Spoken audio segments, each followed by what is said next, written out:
Manchmal merken wir gar nicht, wie schnell wir geworden sind. Wie wir von einem Moment in den nächsten gehen, ohne wirklich dazwischen anzukommen. Gegen Ende eines Jahres, zwischen dem, was war und dem, was kommt, wird es plötzlich leiser. Nicht, weil alles geklärt ist, sondern weil etwas in uns Raum braucht. Ich denke, in diesem Moment geht es nicht darum, Antworten zu finden, sondern darum, nicht weiterzugehen. Es geht darum, kurz zu bleiben, im Hier und im Jetzt.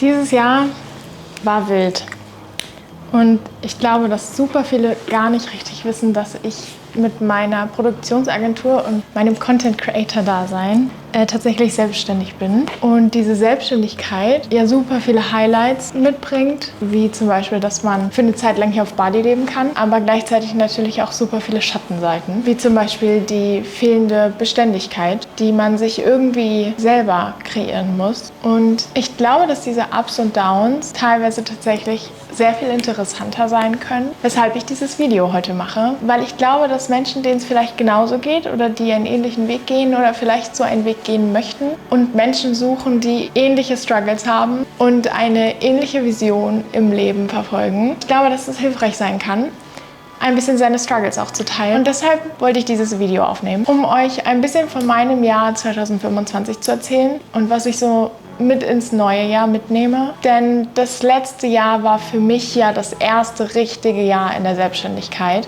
Ich habe davor im Jahr Ende 2024 meine Uni erst abgeschlossen, so richtig. Ich mache das zwar schon ein bisschen länger, aber ich habe nebenbei immer studiert. Deswegen war aber dieses Jahr auch eine extreme Findungsphase für mich. Zurückblickend war es für mich extrem positiv. Vielleicht nicht im Sinne von, ich habe wahnsinnig viel erreicht und wahnsinnig viel von meiner Checkliste abgehakt, aber ich habe innerlich wahnsinnig viel erreicht und ich glaube, dass das ebenfalls ein super großer Erfolg für einen selber sein kann, wenn man sich sehr, sehr stark weiterentwickelt hat. Denn ich habe vorher, in der Zeit, in der ich die Uni noch hatte, 20 Dinge gleichzeitig gemacht und habe nie so wirklich bewusst darüber nachgedacht. Ich habe einfach nur funktioniert und die Dinge abgearbeitet. Und in diesem Jahr hatte ich wirklich mal mehr Luft, um darüber nachzudenken, wo will ich hin, was ist meine Vision, was will ich eigentlich, wer will ich eigentlich sein. Ich bin noch nicht an dem Punkt, dass ich sage, ich weiß das jetzt alles und ich habe den perfekten Plan, aber ich bin schon viel, viel weiter als vor einem Jahr und ich bin an einem Punkt dieses Jahr zu sagen, ich kann mit einem viel, viel besseren Plan jetzt auf das nächste Jahr zugehen. Deswegen sind wir tatsächlich über den Jahreswechsel auf Bali, weil Ende Dezember fängt man ja immer an, sich wirklich die Zeit zu nehmen, sein Jahresdashboard abzuarbeiten, sein Neues aufzusetzen, seine neuen Ziele zu definieren, um so wirklich den Fokus für das nächste Jahr neu zu setzen. Und ich merke, wie gut mir das tut, mich hier wirklich auf das neue Jahr vorzubereiten, einen ganz clean Cut mit dem letzten Jahr zu machen und mit einem kompletten Plan in das nächste Jahr zu gehen. Ob das jetzt alles funktioniert oder nicht,